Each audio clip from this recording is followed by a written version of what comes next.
the deceptive image. For centuries, pilgrims have journeyed to this mountain, believing they were walking on hallowed ground. This is the mountain the world calls Mount Sinai, a place of historical reverence and deep spiritual significance. Millions have hiked its paths, following a tradition passed down through generations. But what if this sacred site, this very mountain, is a lie? What if the world's most famous biblical landmark is a lie? What if the truth was buried for thousands of years under the weight of tradition and academic consensus? What if the real story, the real evidence, is hidden in a place few dare to look? We are not going to accept the conventional narrative. We are going on an expedition to uncover a truth so shocking it could change everything we thought we knew about history itself. The journey begins now. Welcome to Biblical Uncovered. Join us as we journey beyond the accepted narrative to investigate the mysteries history has forgotten. The buried theory. The story of the real Mount Sinai was buried, not by sand, but by an academic consensus that refused to be challenged.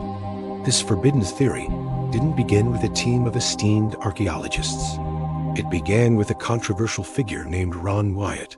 His claims were largely dismissed, not because the evidence itself was weak, but because the messenger was seen as unreliable. He was a self-proclaimed explorer whose sensationalist findings, like Noah's Ark and the Ark of the Covenant, made him a figure easy to dismiss. The establishment looked at his work and largely wrote it off, turning its back on the entire premise.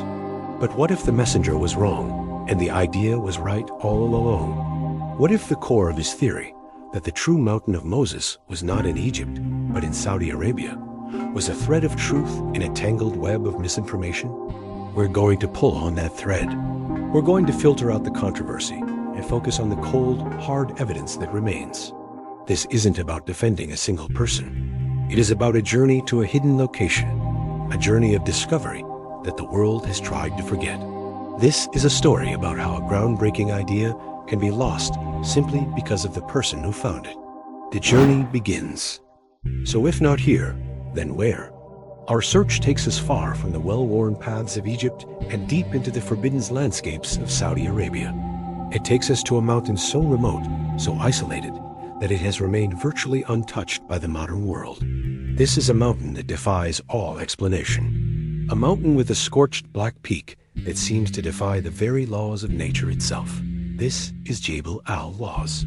We have filtered through the noise, the misdirection, and the academic dismissals to arrive at the single point on a map.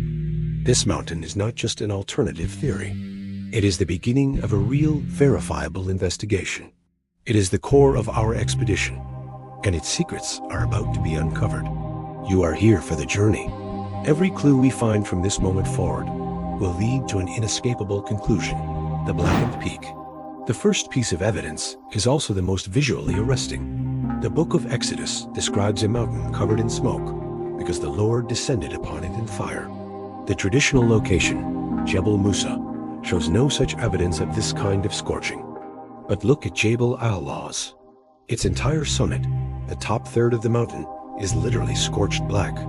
The rock here has been vitrified, a process that requires intense, unnatural heat. It is an effect you see at nuclear test sites, not from a simple lightning strike or a typical wildfire. This peak has been burned from the inside out, and the unique geology of it is impossible to ignore. A fire so hot, so immense, that it left an indelible mark for thousands of years. It's a physical manifestation of a biblical description, a piece of hard data waiting for us to find it. The split rock and the altar. And then there are the landmarks, two of the most significant pieces of evidence that connect this remote mountain to one of the most famous stories in the Bible. The Bible describes how Moses, at God's command, struck a rock to bring forth water. And here, just below the scorched peak of Jabal al-Lawz, we find a massive boulder, split perfectly in two. A channel is carved between the two halves, as if a great torrent of water once flowed from its core. Explorers have documented this site, and while traditional archaeologists dismiss it as a natural formation, its location and unique characteristics make it a powerful piece of circumstantial evidence. But there's more. Just a short distance from the split rock, there is a circular stone altar, matching the description of the altar Moses built at the foot of Mount Sinai.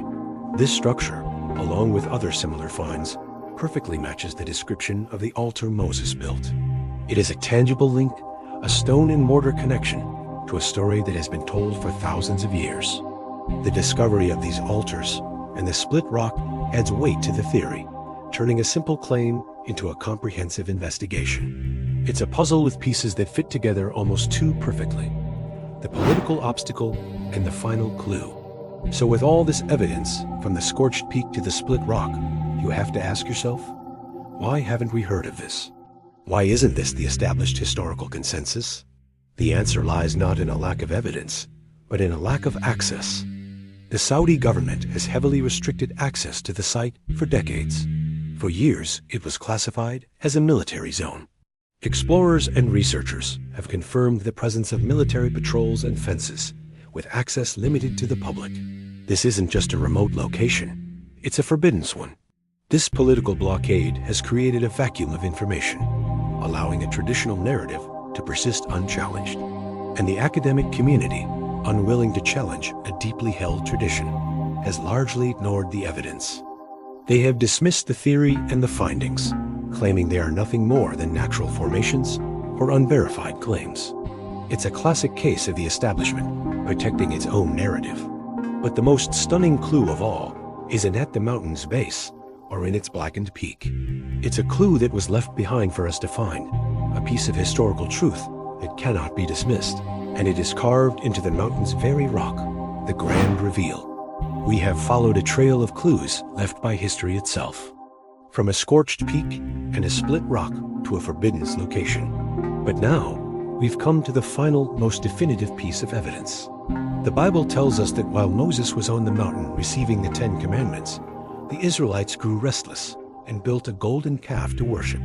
This is one of the most famous events in the entire book of Exodus. And what has been found at the base of Jabal al-Lawz? It is a rock that has been covered in petroglyphs, ancient carvings of bulls and calves. This isn't just a single drawing, it's hundreds of them, all carved directly into the rock face. These aren't random drawings.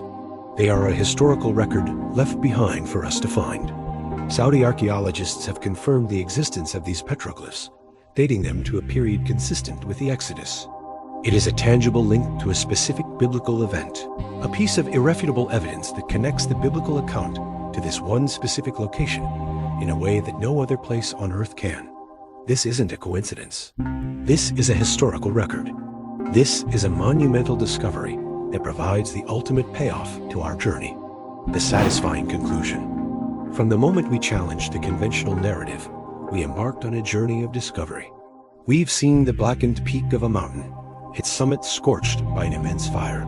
We've seen a massive boulder, inexplicably split in two, with a channel carved between the halves. We've stood virtually in front of a circular stone altar, matching the descriptions of one built by Moses himself. And finally, we found petroglyphs of bulls and calves, a historical record of a biblical event carved into the very stone of the mountain itself. The evidence for Jabal al-Lawz is overwhelming. The truth was there all along, hidden in plain sight, protected by government fences and buried under layers of academic dismissal. We have followed the clues and reached a definitive, satisfying conclusion. But this is not the end of our journey. It is only the beginning. This channel is dedicated to uncovering more stories like this, to challenging conventional wisdom and revealing hidden truths. If you want to uncover more stories that challenge the world as we know it, join our expedition by subscribing to our channel.